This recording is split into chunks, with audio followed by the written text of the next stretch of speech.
What is your what is the most intense experience you have witnessed or been a part of in the prison?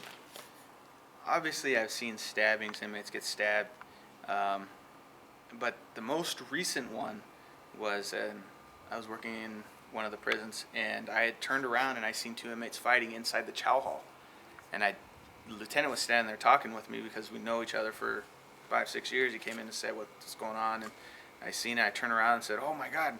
And I ran over there, and there's two Samoans fighting, and he went and got one.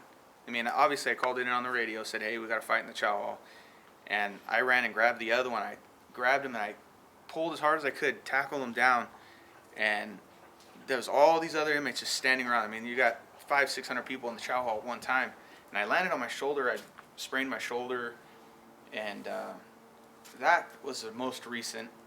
And then when I was an officer working in the special housing units, there was some brutal things in the special housing units.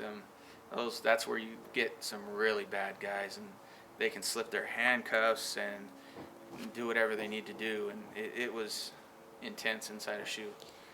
Have you ever been the victim of any attacks or the target of any attacks? No, I mean, I think I scare them enough to where they think I'm pretty badass.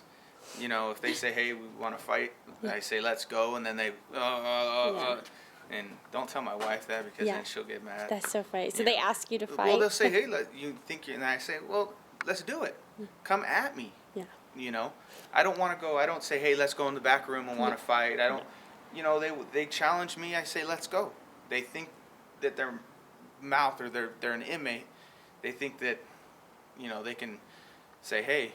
You know, and I've had one inmate tell me, when I get out, I'm going to slice your throat, you know, and it is what it is, you know, and I know this. I write them up for that, and, you know, yeah, you just live with it, I guess. Yeah. You know, it's always in the back of your head, and you're always thinking about it, but you just kind of put on a front and go with it. Yeah.